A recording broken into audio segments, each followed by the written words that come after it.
First of all, I told you I put up a little website, and I did. And I want to give you the I want to give you the link. Hold on a second. Looks like it's all here. Want to give you the link for that. It's not hard, but you might want to write it down. And that is Yahad Blogs.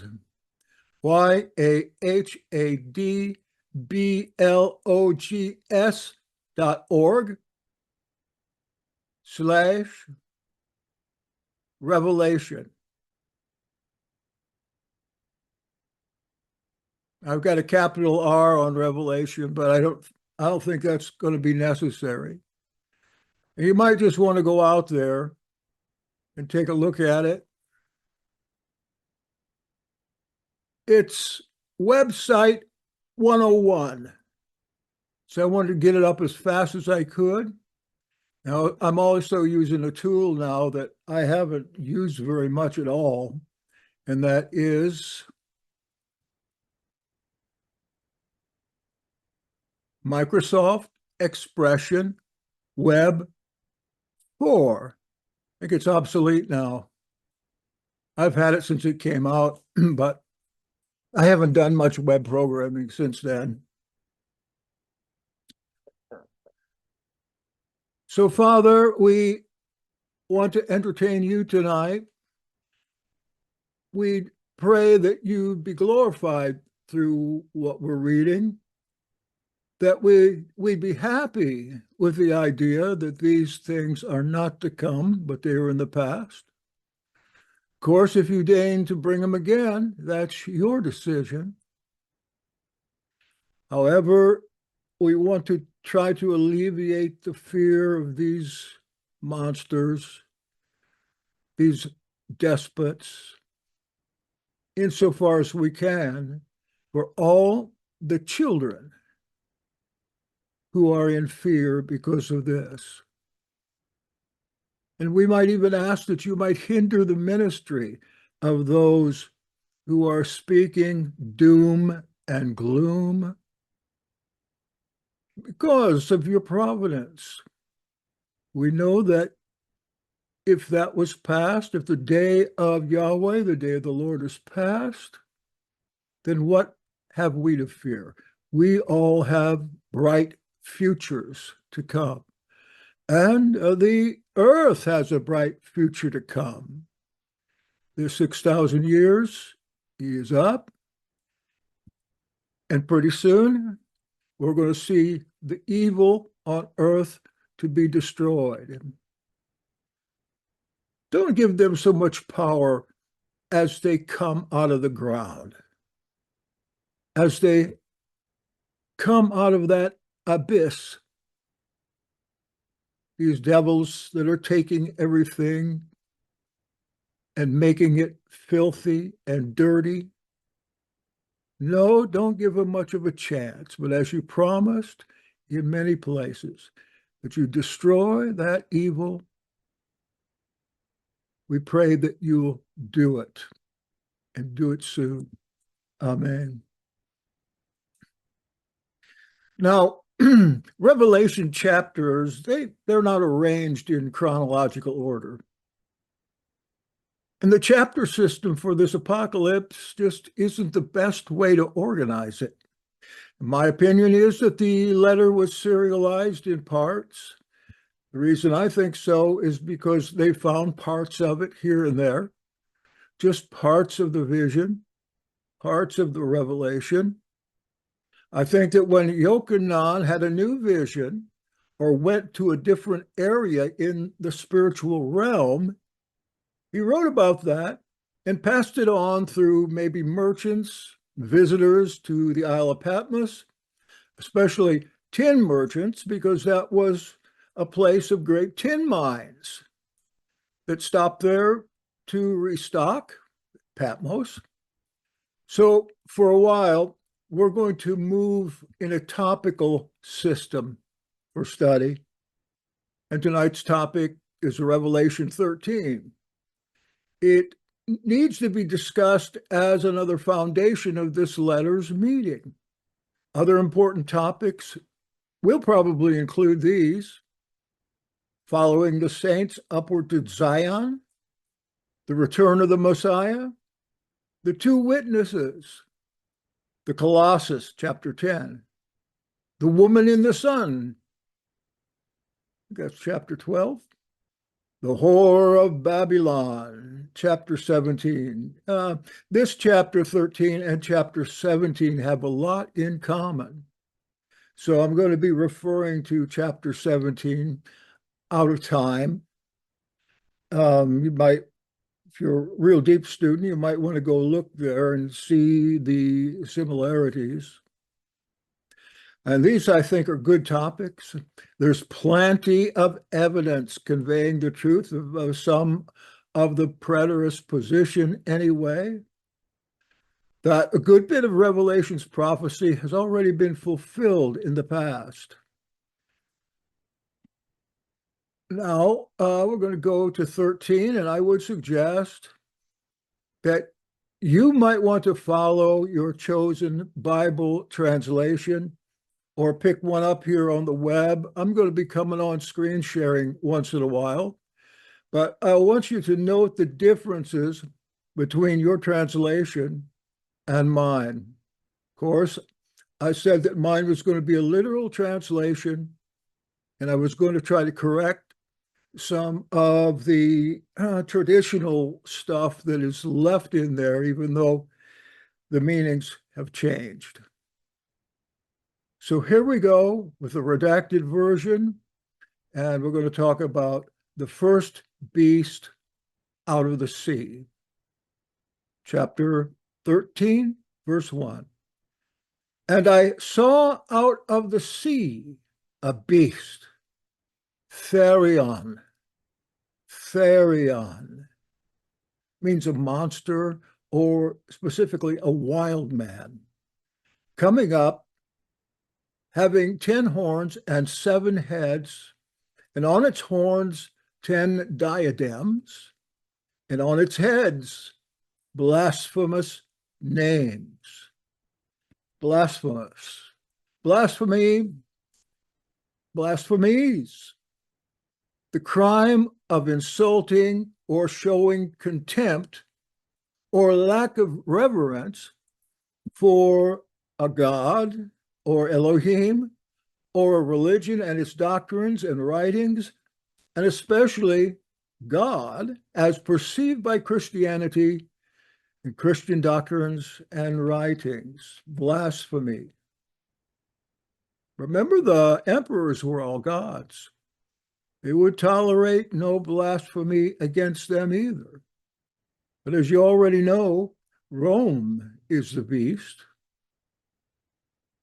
The 10 horns are the provinces of the empire, specifically the rulers of each province, who are designated such as because they wore diadems. Lots of soldiers were chosen out of each province. While there were Romans in the Roman legion, it appears that there were far more from the provinces, from Britain, Germany, Palestina, including Jews, and Gaul, and Thrace, and other places. The reason for the lack of actual Romans is that 75% of those we might consider to be Romans were slaves. 75% of the population were slaves. Now, that's a lot of slaves. Think when they send the captive Israelites into slavery, and there's already 75% slaves, slaves became a commodity that's sold cheap. You and I, we could get one if we wanted one.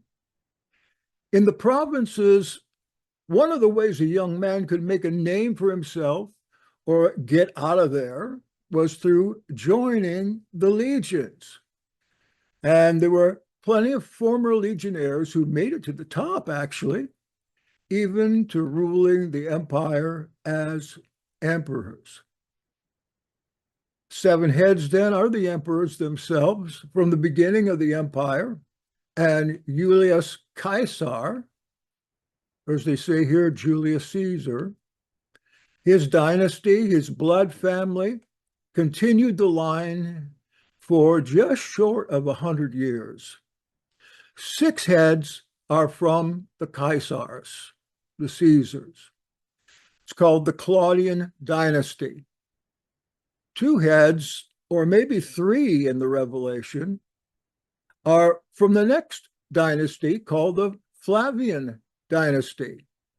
Now, we'll get to these in other weeks because they turn up in various other chapters and topics. And especially when we peruse chapter 17, that'd probably be next time. Blasphemous names. As I mentioned, the emperors were considered to be gods. They were worshipped. They were loved. They could heal. Yes, they had the power to heal. Probably it's a psychological power. But nevertheless, we have accounts of Augustus healing people and even Vespasian healing people. For instance, the 8th head insisted that people address him as my Lord and my God. Even the most disrespected of them, if they weren't gods in life, they were declared deified gods or deified emperors. When someone murdered them and temples were erected for them and people were called to worship them. For instance, after deifying the late emperor, the Senate conferred the dead guy with a new title, the deified Claudius. I know Seneca makes big fun of that idea. Seneca writes the deified Claudius. It's a book from that time. It's hilarious if you know your characters, or the deified Augustus when they speak of them in the past. Verse 2, and the beast that I saw was similar to a leopard, and its feet as a bear's, and its mouth as a lion's mouth. And the dragon gave it power and its throne and great authority. We know who the dragon is. That's the devil. As far as these animals, what it means is that these emperors had similar traits to the animals, like feet as a bear, they're big. They can stomp out the rest of the provinces if they wanted to. Lion's mouth, they're loud, and their talk moves far and fast in the Roman Empire. 3, and one of its heads died by butchery, literally, and the death wound was healed, and the entire world was amazed, following after the beast. Well, this one emperor, Nero, was the emperor with the self-administered head wound. And he supposedly killed himself, but he did so with the help of Epaphroditus, his freedman, and quite possibly Paul's travel companion. I think we find his name in Philemon. 30 years later, Epaphroditus was executed by the deified Domitian for regicide, killing a king, killing an emperor. I feel pretty certain that this is the same Epaphroditus who not only traveled with Paul, but also is the one that wrote the last chapters of Acts from 17 on, the chapters where then it talks about we instead of me, the we chapters. And I'll tell you why, because you remember Epaphroditus was left, where was it? In Philippi, because he was sick, and he ended up there being 6 years. 6 years. And then Paul comes back to Philippi, picks him up again, and the we chapters start right there.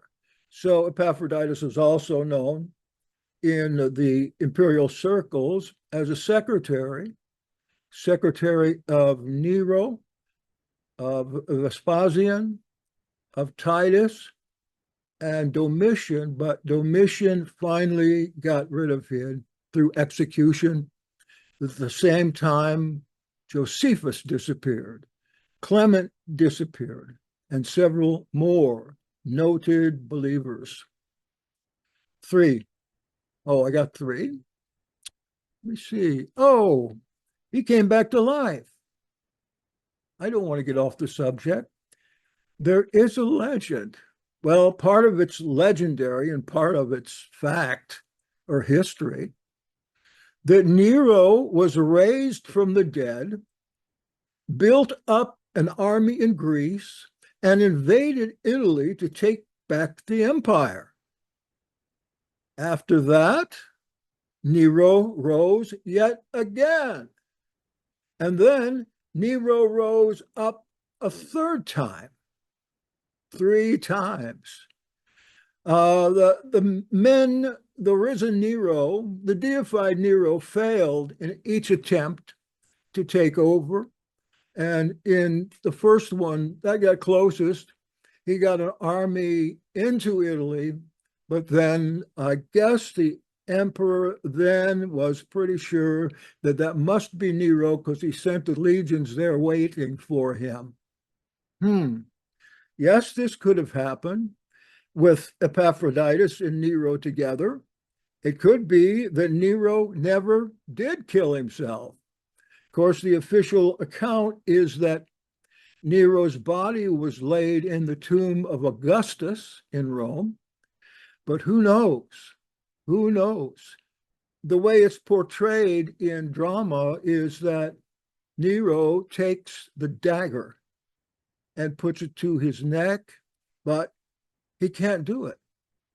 He can't do it. And Epaphroditus is there, and he asks Epaphroditus to go ahead and push it in.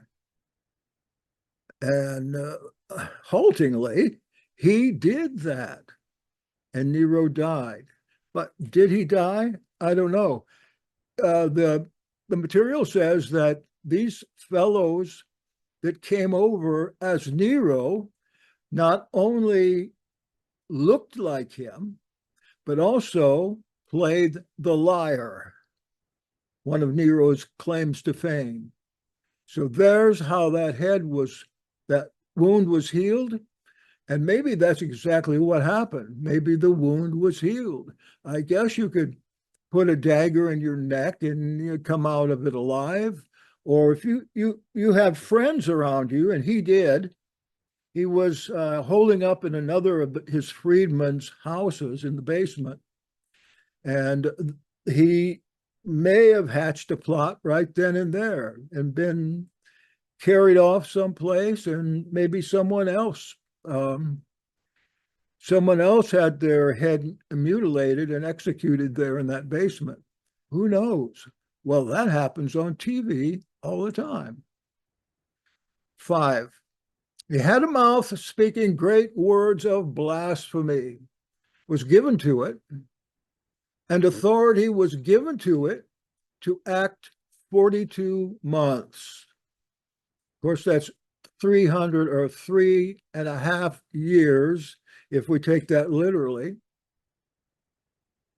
And that would be, let me see, Nero started the persecution in 66. So what would 3.5 years be? 7, 8, well, up until the time he died. That was called by believers at the time the Great Tribulation.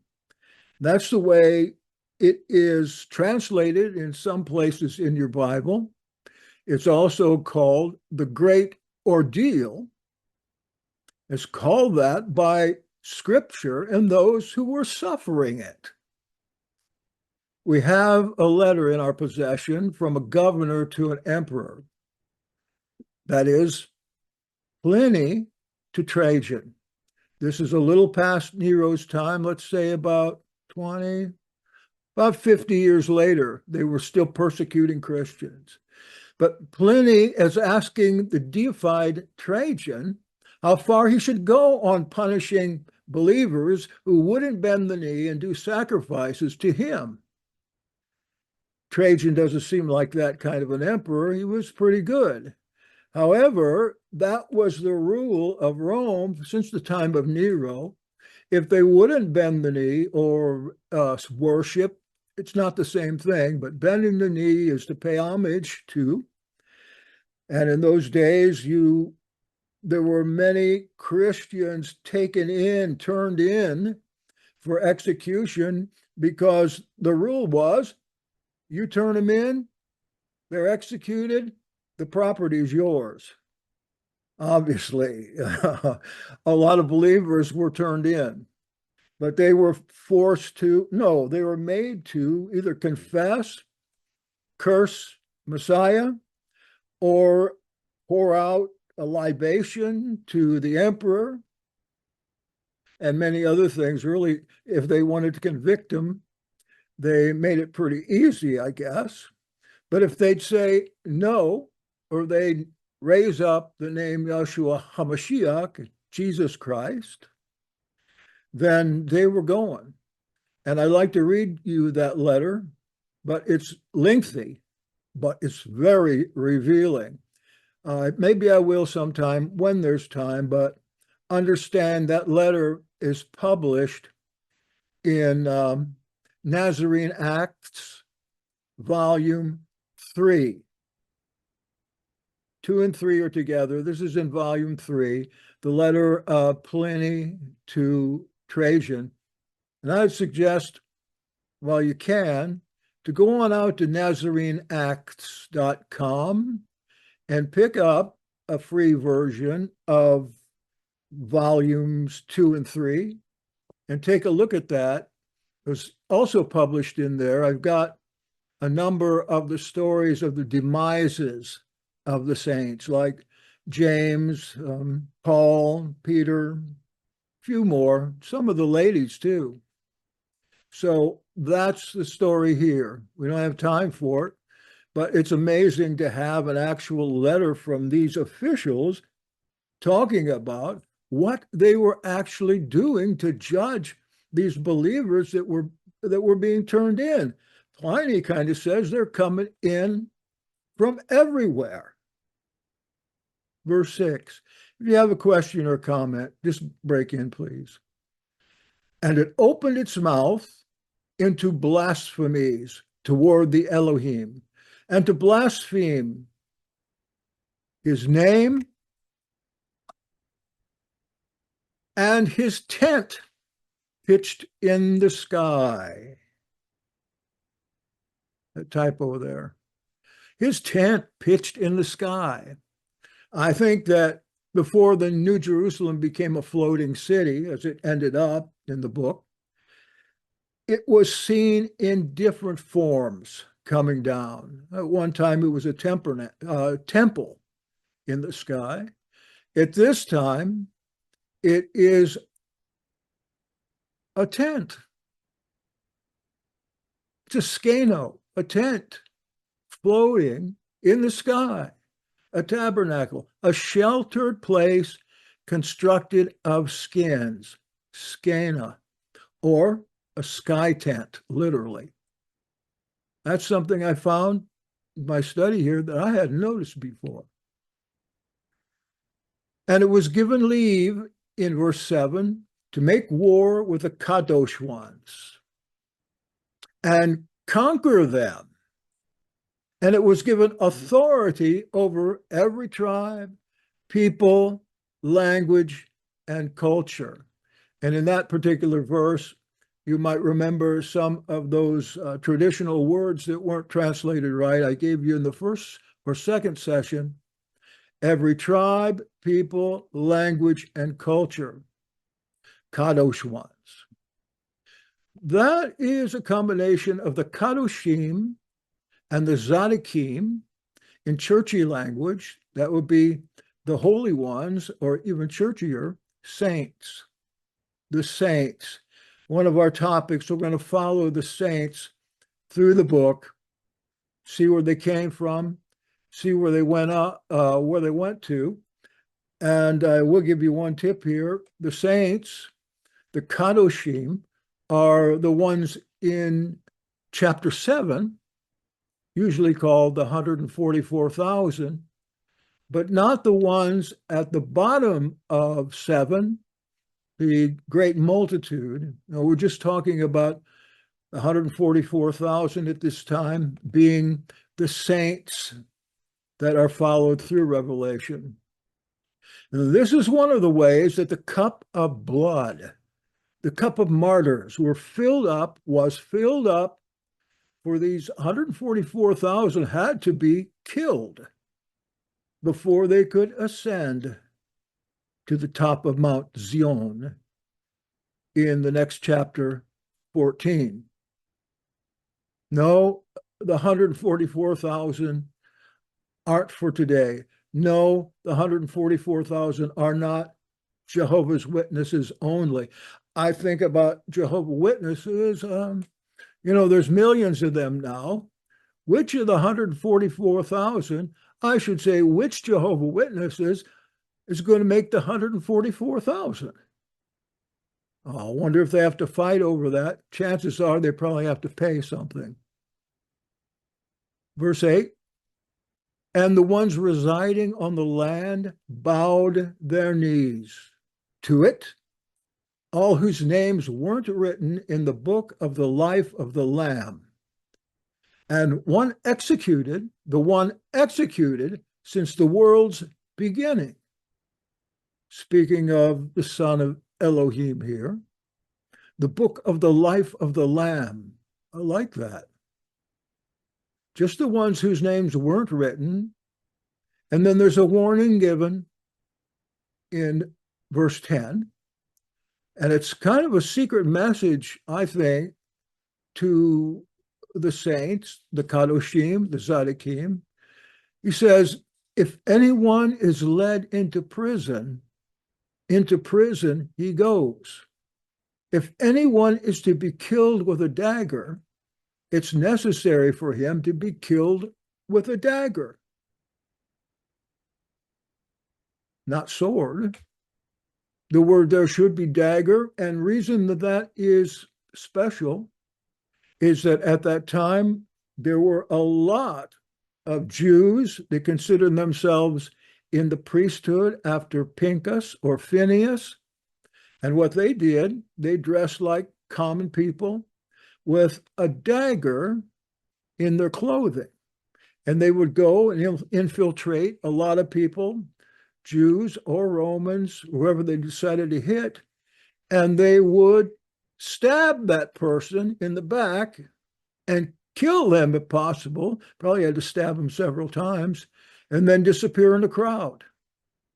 This was one of the more successful means of the zealots winning some battles, especially battles against their own kind. Zealots, zealous for the Torah. These were the Jews that were especially zealous for the Torah, but I guess they didn't read that part about murder because they did that. And we've got we got two like that in the disciples of Yahshua. One is Yehuda Ishkariot. Ish is man.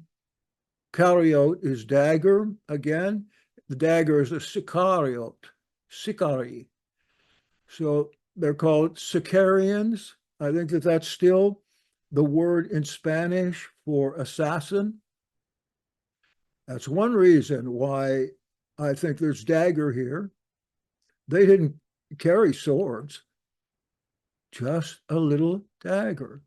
And also because of the verse that talks about the head wound. It was with a dagger. And again, that's pretty clear in the Roman historians talking about Nero. So it's necessary for the Tzaddikim to be put in prison. If you're in prison, there's nothing I can do about it. Into prison he goes. This is what I think. As I don't know for sure, but it occurs to me that going through with the saints, checking their history through the book, they have to die because of where they end up. Save it for next time. There is need for endurance and the trust of the Kadosh ones. This is a word we use to try to avoid some of the pagan language that's brought down to us through the older English. So let's just find out that the Kadoshim here are instructed to the way, the road of Mount Zion, where they end up in the next chapter. And that way is through physical death. Even the Jews were killing the Nazarenes because they wouldn't fight. They wouldn't take the side of the Sicarii, except one, and that was the Zealot, Shimon the Zealot. Why would they call him Zealotus if he wasn't a zealot? But we assume that if he is a part of this band now, and actually he took over after James the Just was executed, the Zealot took over the assembly of Yahweh in Jerusalem. Now I forgot what I was going to say about that. But yes, the saints end up on the top of Mount Zion, not alive in that way, alive in a new form. White robes with their head, Yahshua HaMashiach, there too. Physical death needed. Let's take a look at a few pictures of Nero. Hello, is anybody there?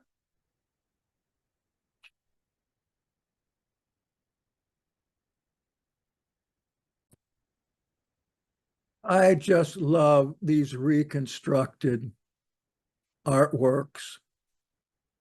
Look at that. This is what he would look like in real life. They didn't have photographs. The pictures that they might have drawn haven't lasted. What has lasted is stone. And here he is again over here. And if I had to imagine Nero right there, because he didn't look like this by the time he was persecuting. This looks like when he first came in with his curly hair. It doesn't show his acne. He had acne bad. Over here, we see rosacea on his face. That's authentic. And here's my favorite. Peter Ustinov plays him. This is a young Ustinov in his first, maybe you haven't heard of him. He's an actor. He passed away just, I don't know, probably 5 years ago. This was his first part, getting one of the leads in Quo Vadis, Quo Vadis, to correctly pronounce that. And Patricia Laffin was his queen, Poppaea. Now, rumor has it that this queen, who was hardly a holy person, was a secret Nazarene. I'll talk about that in a bit, how she might have become a Nazarene even in the palace. There was correspondence there between Paul and the palace. I'll show you. Anyway, this movie, 1951, you can still get it on any share or any network that gives you movies. You can pick it out. This is a great movie. It's in two parts. It's just like the old cinema that I used to go to as a kid. It has a big, long introduction, or let's see. And it has, in between the two parts, an entr'acte side show, which is usually an orchestral piece from songs or background music made from the movie, and a big ending. And this was one of the ones that there was a million, it seems, of people to just fill in, actors to just fill in. So go see that and you'll understand it, because it's very good, right, Marcel? I think you saw it. It's very good. And you get the whole idea of what's going on with these believers, because the believers are in there and they're actually in a grotto in one scene, and they're singing praise songs. And the praise song they are singing is one that actually comes from that period. One of the very few that's been found that they could decipher the music of from that period. Yeah, that's it. Thank you. Okay, I'll get you off my notes now so you can look at my rosacea.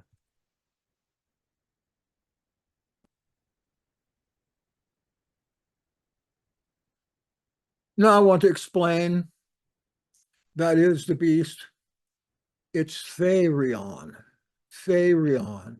There's a rock group named this, therion. And you can see, well, I just showed you, but I won't go back to it. The Greek way of writing it. The letter theta is the first one, and that's a TH sound. The second letter is an eta. It looks like an N. Eta gets the pronunciation A. A. Then there's a rho, looks like a P. R sound. Then there's an iota, looks like an I, just like it. Very. And then there's an O, looks just the same, and an N, which looks like a V. Therion. Part of speech is neuter, noun, meaning a wild animal, a wild beast. Beast, metaphorically, a brutal, bestial man. Savage, ferocious. John the Baptist is also called a therion in some of the works about him. This noun is usually translated with beast or animal, and that's the way I did it, and is used in the classics to describe some kind of wild man or a wild animal, a monster, and especially those that were commonly haunted. You could see that in the second beast, the type that is commonly haunted, that isn't a beast. It derives from an unusual noun, which is ther, and we get the word deer from ther, two horns, which also means animal, but which refers more broadly to anything that's not human, bird or fish. In the classics, this includes dolphins, boar, deer, and particularly lions. They're all therae in plural.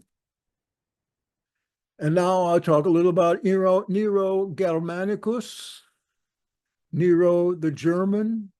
That's what he liked to go by. He's the sixth head, if you go to chapter 17. In my Revelation Uncloaked, which is on that little website there, I have some of the pages put on there, but that book, I wrote it a long time ago, and it's got both preterist and futuristic aspects to it. And let me say that I never had heard the word preterist before just a few years ago. And when it comes to preterism, I am not a preterist, but they got it right on a lot of the aspects of the historical record.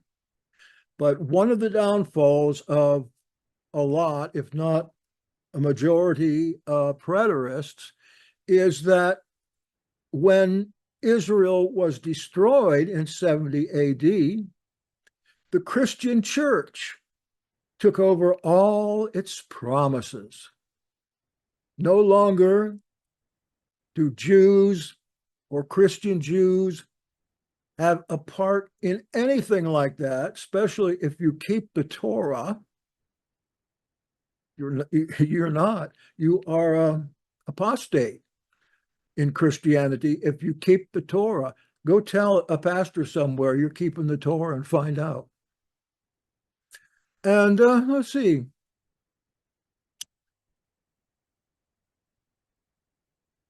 Which is, we were haunted. Our type were haunted. The therion of Revelation 13 is the sixth head, as I said, of Revelation 17, and that's Nero, Domitius, Claudius, Caesar, Augustus, Germanicus. Nero the German, he was never in Germany or up there in Gaul, but one of his heroes was Caligula's father, whose name was Germanicus, and Caligula's father would have been the emperor, and he would have been a good one, unlike his son, but he was assassinated. He was poisoned in Syria, made it to Alexandria, sick, and then died there from the poison. And who do you think poisoned him? Although several of these emperors had the name Nero, the sixth head was the notorious Nero, the Nero who entertained his friends by killing his mother, who married himself to men, women, and boys. Nero who fiddled while Rome burned. Well, actually, he played the lyre and sang the defeat of Troy, I believe. Then blamed the Christians because he had no one else to blame. His tortures included feeding believers to therions of every type, burning them as lighting for his outdoor parties, and seeing to the destruction of the entire congregations all over the Roman world. And this really comes out, as you might have heard last time, in those letters written by Yeshua HaMashiach to the seven assemblies in Anatolia. And this persecution made a huge dent in the assemblies at that time. It's just amazing that only, 30 years after Messiah, that there would be a worldwide assembly, and an assembly that Jerusalem spoke for, at least for a while, and mentioning last week that they were in Ephesus itself, 500 assemblies. So that's what it says anywhere, way in the history books. 500 assemblies. How could that happen in 30 years? Maybe Yeshua was resurrected and, like it says, appeared unto many.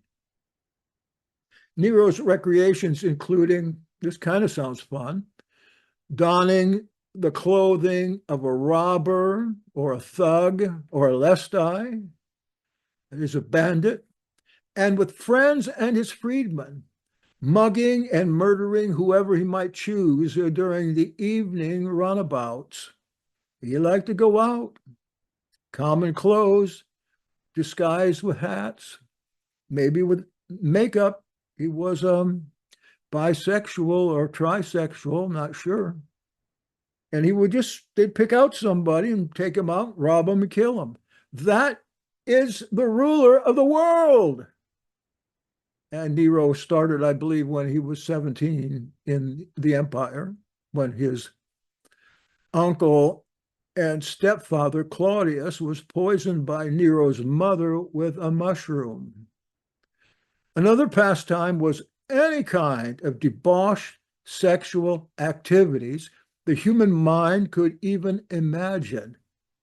It's why the Revelation deals so much with sexual sin, because they're seeing it at the highest levels, and not only at the highest levels, but in the assemblies. As 1 Corinthians, Paul tells us right straight out. This is another thing that Nero loved to do, inviting noble families to dinner in the palace. Then, under guard, forcing the women and girls to fornicate with him before everybody, before their families, before all the guests. Incredible.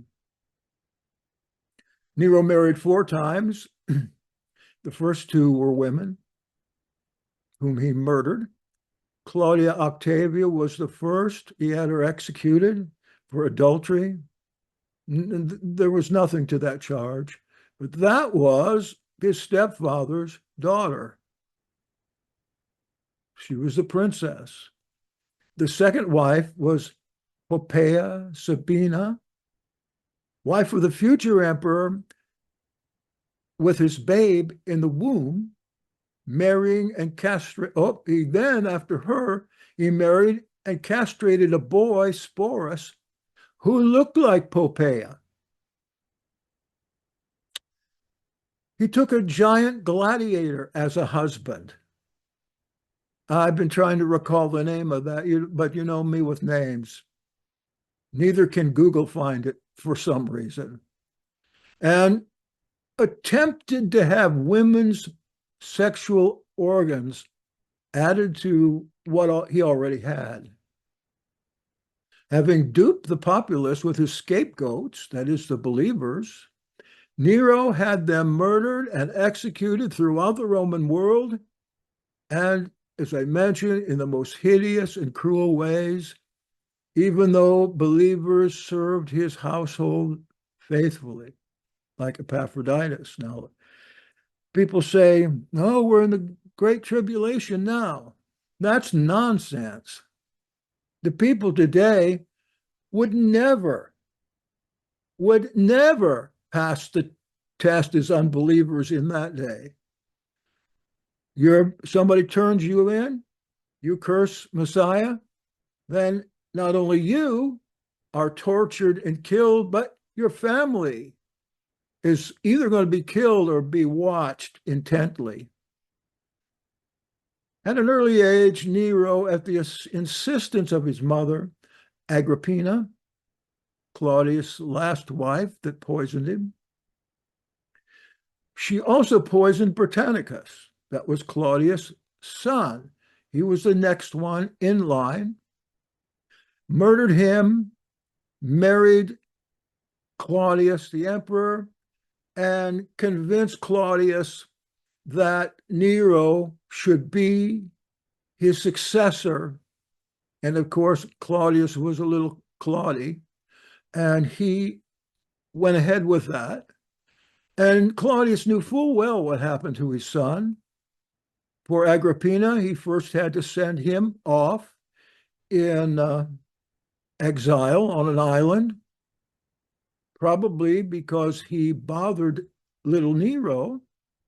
He was just a little younger than Nero. They ate at the same table with Flavius Titus, the emperor that comes up, the 7th head.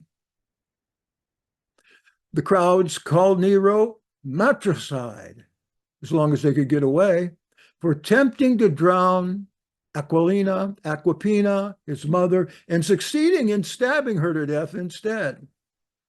What a great family. Never a dull moment. Most of the Caesars died under questionable circumstances or outright murder. Julius Caesar was group stabbed to death in the Senate. Octavius, also known as Augustus, was strangled by his wife Livia. His successor, Tiberius, was strangled by Caligula, one victim of his longtime sexual abuse. And Caligula was stabbed in the arena basement by his friends. Claudius is next, poisoned by a mushroom. Nero by a dagger to the head with the help of Epaphroditus. These are the first 6 heads of Revelation 17. If Nero did not redivivus. Oh, I have a little picture I made here sometime in the long ago past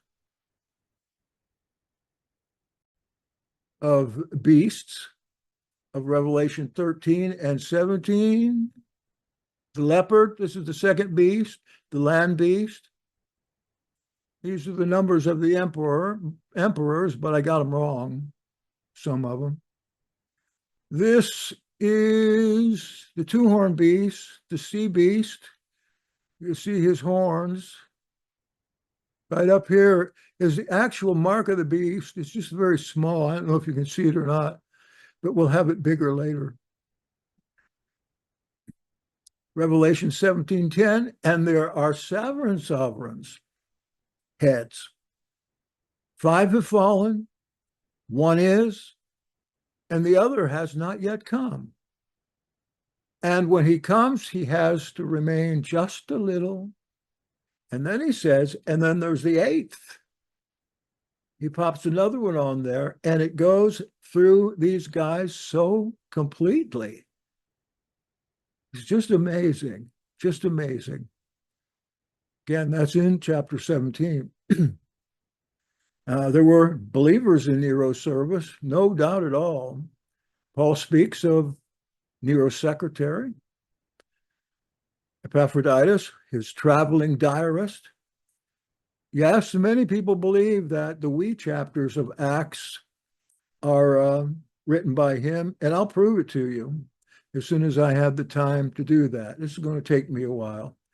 Well, I can't prove anything to anybody, but I think I can give you enough hard evidence to show you if it means anything to you. You know, my hope is to just get this book out of the public domain, because even Perry Stone, for heaven's sakes, he got his doctor's degree, same place I did. How he's still teaching futurism. He knows better than that. The same with all of them, but they can't get an audience without. There's no more spectacular thing even today to talk about than to make up things about Revelation. How about the still popular today philosophers Seneca? That was Nero's guardian for many years. He corresponded with Paul by letters still available today, known as the Epistles of Paul and Seneca. I think on your, I don't know if that's any good. There's a line under this, so yes. Yes, good. That means this is a link here you can find on the sheet for number 4, that you can go and take a look. I'd like to take a look at those letters from Seneca and from Paul with you, because they have to be rightly interpreted. And from my point of view, what happens here is Seneca's really happy about Paul's Romans and 1 Corinthians and stuff like that. And in the course of these 7 or 8 different exchanges of letters, Seneca takes them and shows them to Nero and to Poppaea. And as time goes on in these letters, they don't like them. At least Nero doesn't like them. And I think that Paul met Nero at least once. Remember, Paul is a Herodian. He was a close relative of King Agrippa. King Agrippa grew up in Rome at the table of Claudius and of Britannicus. So if you count in what Josephus says about Saulus, then we know he did. And all this stuff might have led up to his head chopping, or Paul wasn't martyred. That's a big possibility. We only have one reference to that, and that's just hearsay, hundreds of years after. So anyway, Revelation was written down in Greek.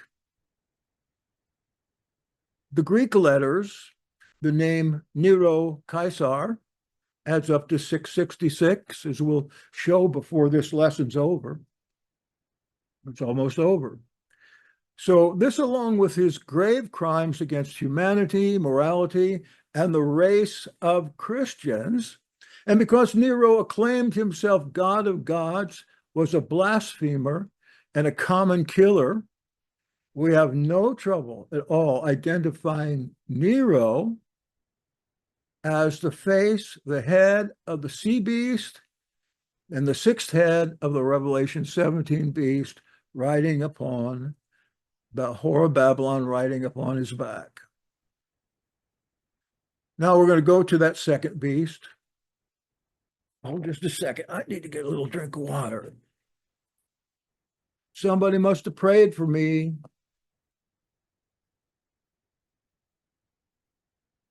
I almost had to skip church this morning. Yeah, I almost had to skip church because I was so dizzy. Didn't think I could drive. I don't know what this is come over me. Maybe it's a new medication given to me. Verse 11, I saw another therion coming up from the land. It had two horns like a lamb, and it spoke like a dragon. Remember, the first one came up from the sea. And usually in Bible symbolism, the sea is the masses of people. Indeed, no way Nero would have become, and some of these, most of them, would have become emperors because of their bloodline. Nero just had a little bit of the Caesarus bloodline. So he comes out of the people. I had an idea what another thing that the sea could speak of, but let's go down to the land. The land beast is pretty easy to find out why he comes up from the land. Has two horns like a lamb, and it spoke like a dragon. Now, have you ever seen an animal with two horns get ready to butt somebody? Of course you have. You've raised goats. You've raised rams. They put their head down like this, have their horns up here so that they can be successful in hurting their rivals. But the beast itself is the Roman legions. The two horns are Vespasian and son Titus. Tell you why. Both of these later became emperors once they finished Israel. But at this time, Nero recruits them to lead the legions against the land. They come out of the land against the land, Israel. And more coming up. It's got to put an M in here. Verse 12, and it always wields the authority of the first beast on its behalf. That's saying Rome again. And the head that's there now, the Emperor Nero. That's the authority it gets. And it forces the land and those residing in it to bend the knee to the first beast. Bend the knee. When you read worship in the New Testament, that word proskuo does not mean worship at all. It means to pay homage to, or to actually bend the knee or bend the neck when somebody passes, because the person deserves it because they're of good repute. That's the way they did. Now, if it was going to be a very deep honor, they would get down on their knees. And still today we see Muslims that use that means to pray, and that was also used for the deepest kind of homage. But basically, it just means to bend the knee. So when it says they worship Jesus, he wouldn't be worshiped, but he certainly would accept veneration and homage. I guess that's one of the reasons these traditional translators made him out to be a god, because that Bible says that he was worshiped by different types of people. It just means bend the knee. It means to say, sir, hello, sir. Bend the knee to the first beast whose deadly wound had been healed. And who is that? You're right. Domitius Nero Ahenobarbus. And this beast in 13 does great signs. It even makes fire come out of the sky to the ground in the people's presence. Now, that puzzled me when I was a teenager reading this and trying to figure it out. It's got to be in the future. Can we make fire come out of the sky, fall on people? Well, how stupid was I? How stupid was I? I read Josephus and I realized that all the trees in Israel were chopped down. That's why trees are important. Some places it says a third of the trees, and the other place 2/3 of the trees. Josephus says you couldn't find a tree for 11 miles around Jerusalem. They used all those trees to make siege engines. One would be straight and be put up almost like a ladder against a wall, and it would be greatly armed and of great weight, so they couldn't push it down, and the soldiers would climb up there and climb over. That took lots and lots of lumber, but then the Israelites started doing something against them, and that was oil and fire. Okay, another siege engine. That's fine. Go up there and pour some oil on that and set it to fire. Or they would sneak out at night, miss the guard, go underneath these and put some Greek fire under there and burn them out. Lots of trees went that way. And they built catapults, gobs of them. And they lined them up. Now, it tells us what he did, what Vespasian did at Jotapata, where Josephus was inside that city. He was the general against the Roman general. You know, he didn't have a chance. He prophesied that we'll hold out 47 days.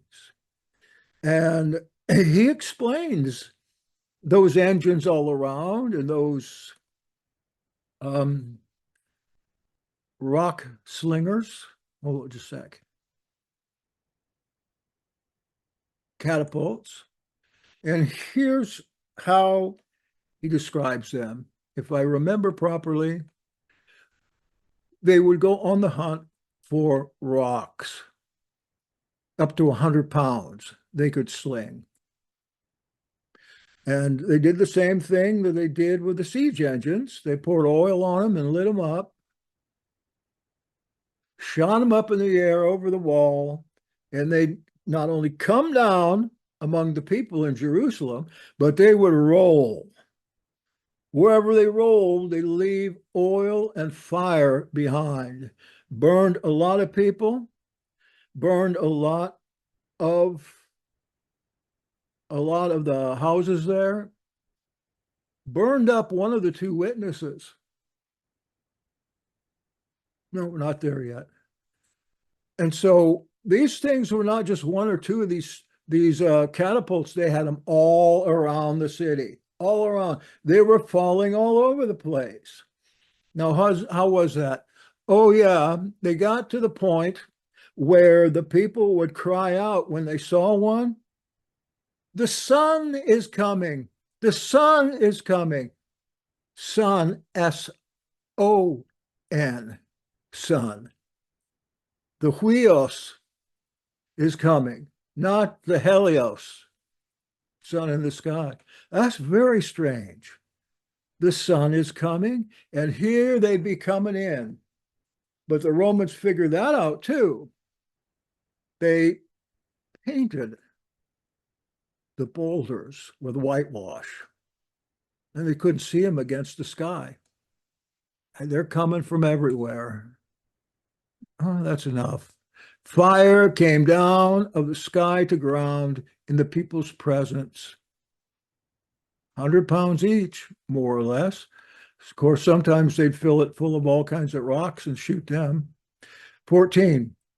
And it deceives those on the land through the signs, the semeion, that were given to it to do in front of the beast. Yeah, the beast has got his eye on this all the time, whether it be Nero or the Roman legions. In the last part of the siege of Jerusalem, Titus, who was the general then, later an emperor, he saw to everything. Josephus writes a lot about him because Josephus became his translator. So they were always together, and they talked a lot. And Titus makes, or I should say, Josephus, in his book Jewish War, makes General Titus out to be not only a very young man, but also a very kind man. A kind man who prayed, a kind man who cried over these places that were being destroyed and the people that were being killed, and did everything he could to stop the thing.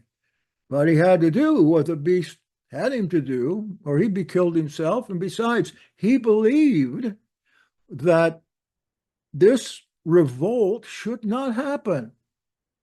And really, it shouldn't have. The reason it did were on account of those procurators and those governors that Rome sent over there. They were all despots with happy names. Festus, let's see, famous, names like that. It means something outside of that, but they were horrible florists, flowers. Anyway, they are the ones that really stirred everything up. They took everything the people had, stole them blind, made them pay everything. Oh, we'll get to the mark of the beast, maybe not tonight. Maybe we will. So breath was given to it to give the beast's image so it might talk and make it so that anyone who doesn't bend the knee to the beast's image is executed. I already told you about the word worship. Here I have the literal meaning of pros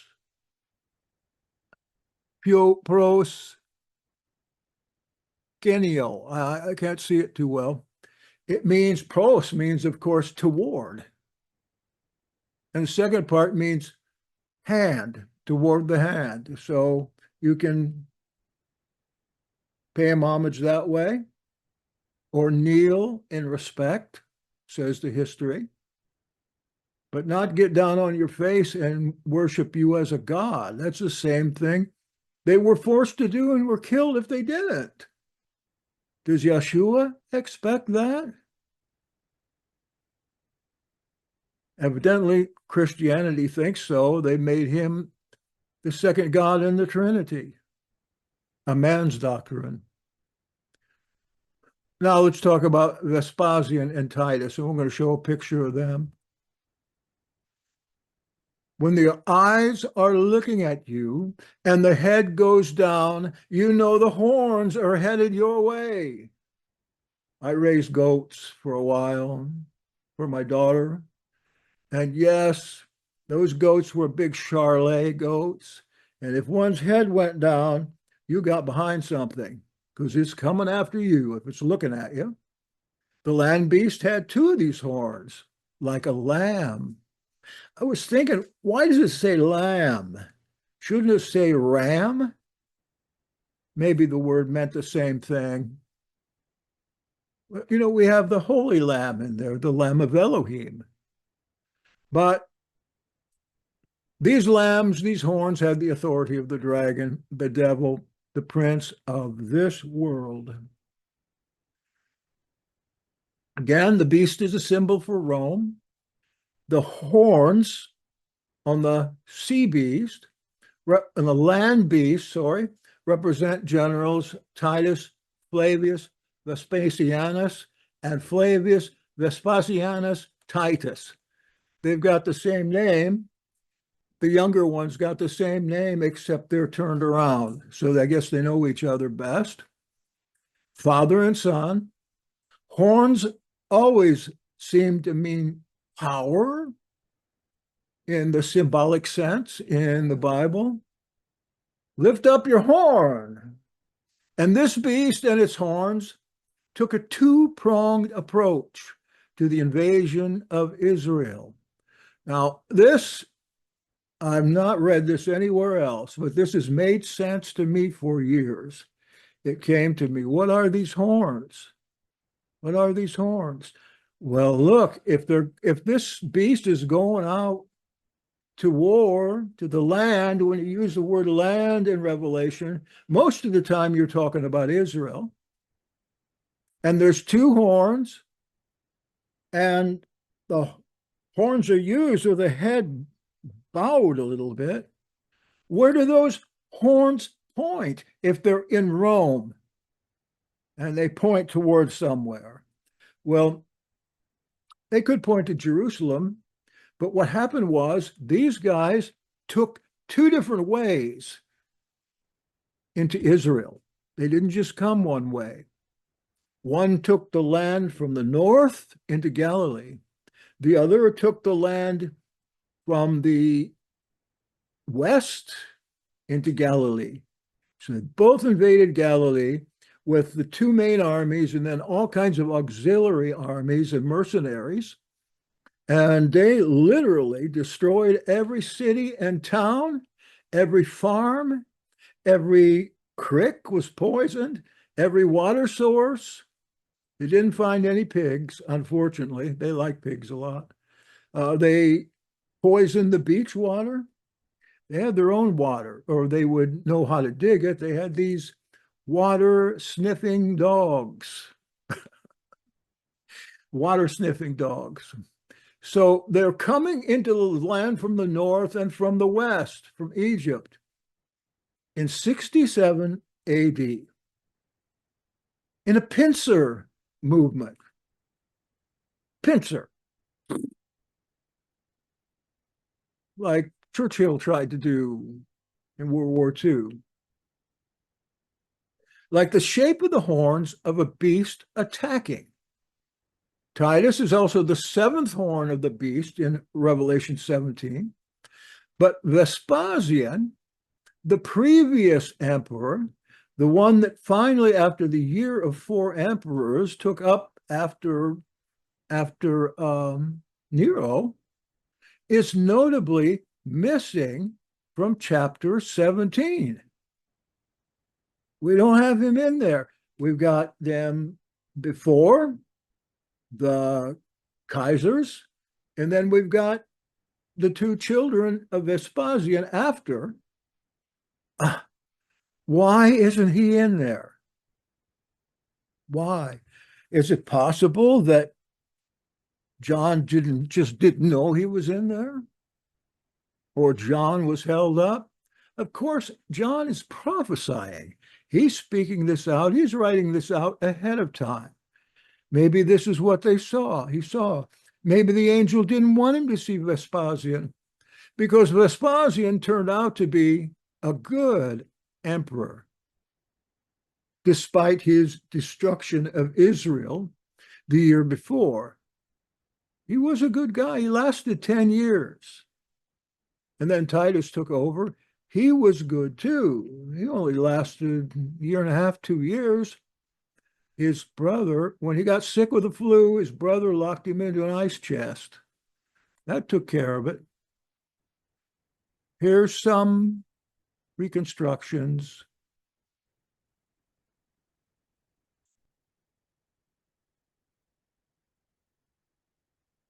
Handsome fellow.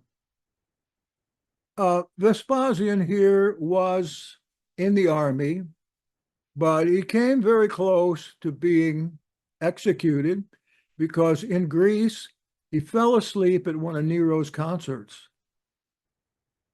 So Nero exiled him. Vespasian was one of the main generals in the Claudius's fight against Britain. And so he had a lot of kudos here on his ability to lead, but not if he's in exile. And what did he do when he wasn't fighting? He was a mule skinner, a mule salesman. He looks kind of more like a local sheriff or something. They've done a great job on these. Here, I belong to the seventh. This is Titus. A little something about Titus. When he got to Jerusalem, he fell in love. He fell in love with the queen of Israel, Bernice. There were 3 girls there that were daughters of Queen or King, what's his name? The first, not the young man, Agrippa the first. 3 daughters, 1 son. The son was the king of Israel, taking his father's place when he died. But the 3 daughters were pretty profligate, though legend has it that Bernice was one that allayed Titus' hatred of Israelites, especially Israelite fighters, and helped to bend him around. Well, after the war, to make a long story short, Bernice went back to Rome to be with Titus. Found out he was already married and had been married a long time. It didn't work out. It didn't work out. But in the short time he was in, he was a good emperor. He would have done a lot of great things had not his brother, Domitian, younger brother, not in the war, too young, who put him in the ice chest. He'd say, go up there to the Alps, about 50 miles, get some chests full of ice. Well, they had it anyway because the emperor could get ice drinks anytime. And there he is. He ruled for about 16 years. This is the one that futurists think that Revelation was written during his tenure, but then it's not what it would said it was. It's not a prophecy if it's written afterward. It's a prophecy written sometime around 65, 66. There's just too much evidence. But Domitian, his goddess was Minerva. He wanted everybody to worship Minerva. In order to get everyone to do that, he made himself the highest priest in the Roman Empire, and he insisted on people calling him my Lord and my God. And he persecuted anybody that was religious, but especially when they called him the second Nero or the second 666. We'll find this in numerology later. But because he started that Neronic persecution up again. They call this one the Domitian persecution. And I think there's a line here between Paul and Nero and Domitian. Maybe, I think they knew each other with the exception of Domitian. Of course they did. But I don't mean like they were collaborating and deciding how to kill believers. They might have been, but I don't think so. I'm not sure that I believe the Acts account, Acts 9, about Paul's conversion, because he never talks about it. What Acts was written for was to turn over to the Roman government as a proof, an outside proof of Paul's benevolence for his trial. For his trial. There's a new book out, pretty new, that proves that. I've never seen such a strong proof, but that Acts was originally written for the Roman Senate and government in case they would try Paul. And we still don't know whether they did or not. But we'll get into some more of that, Paul, some other time. I'm about out here. Now, get back over here. I just don't want you to forget how handsome I am. Okay, am I coming up on here? Yeah, I guess so. Have you heard of Kaiser's or Caesar's Messiah? Sure. If you ever look at YouTube at religious stuff there, I don't. I read books. But this is on YouTube all the time. I do post on YouTube. But I don't read anything on religious because it upsets me too much. Vespasian and Titus did not write the New Testament, as these authors say, did not make a new religion to settle down the Jews, were not involved in Jewish Christianity. And such ideas that are so popular today with conspiracy mongers are utterly ridiculous. And here's why. Coming up. They're ridiculous because these antichrists and liars leave out one little problem in their books and theories. That problem is Paul, who certainly was personally acquainted with, if not Yahshua, the brothers of Yahshua. He writes about them in Corinthians. He writes about them in Galatians. He knew them. He even said he'd sat down with James.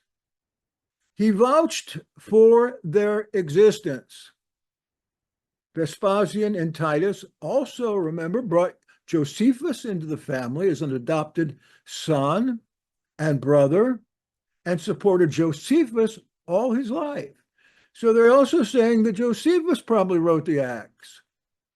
Well, I don't know who Luke is, but I know about Epaphroditus and that we can prove that he wrote part of it. I don't think that Paul wrote it because it was about him. But I'm working on that. I'll find out. Vespasian, Titus, Domitian, Josephus. Those are the Flavians. Had they executed Josephus? Had they done that at Jotapata in Galilee when they captured him? What a story that is. We wouldn't have learned anything about this war and its relationship with the Neronic persecution or how to interpret Revelation correctly. Josephus was captured hiding in a tunnel beneath Jotapata after the city fell. Vespasian killed everybody there. And so Josephus had a plan. He was down there with 40 or so of his companions, and he hatched a plot here that they might draw straws and murder each other because they couldn't get in the hands of the Romans. They were going to be crucified. It'd be a lot better to take that dagger to the ones down there. He tells the story. It's just unbelievable, but I believe it, I guess. Listen to this. He was down to himself and one other guy. And he drew the straw. He must have had a trick to this. He drew the straw to kill the other guy and then kill himself. Well, he killed the other guy. Then he surrendered. And when he was pulled out of that tunnel or basement, that underground place, he called for Vespasian to come. And Josephus told Vespasian he was a prophet, true, and that he was a priest from the temple, true, in line for the high priesthood, and that he had a prophecy for Vespasian. And the prophecy is the Balaam prophecy. Where's that at? Numbers?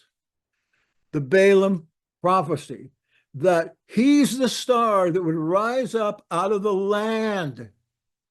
Get this, the land beast. He's a star that would rise up out of the land and rule the world afterward. And Vespasian said, "Ha, you a prophet? Look at you. Well, I'm just going to put you in chains and we'll see if that happens." And the minute somebody else is put on as emperor, I'm going to hang you. Well, it came true. It came true. After the year of the four emperors, Vespasian came back and was hailed emperor after four horrible guys came in 1 year. Now, these Flavians were also close kin to Flavius Clemens. That's Clement, the hero of the Nazarene Acts, secretary of Peter. And Clement admits his relationship to them, though in 96, Domitian, the second son of Vespasian, I'm pronouncing that two different ways, had his cousin Clement executed for purveying a foreign superstition. Well, there's a story in the Talmud that tells us about Flavius Clemens' conversion to Judaism by Akiva. Unfortunately, Akiva would have been too young, maybe. I'm going to look at that some more, but that's also, I believe, that's in the Nazarene Acts, volume 3. Quite a story.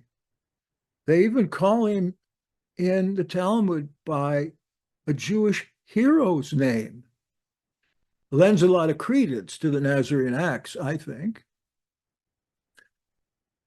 So Domitian had a violent end, and Clement's wife, I'll end up with this, Clement's wife, Domitilla, another believer and another cousin of Domitian, with Stephanus, Domitian's valet, and a relative of Domitilla, hatched a plan to murder Domitian.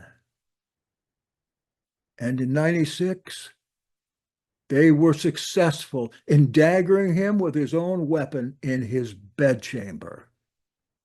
And that was the end of the persecutor Domitian, actually killed from a plot by two famous Christians. And, well, I'm going to have to say Nazarenes, because there really wasn't Christians at that time. But Domitian is honored. Domitilla is honored. The catacombs.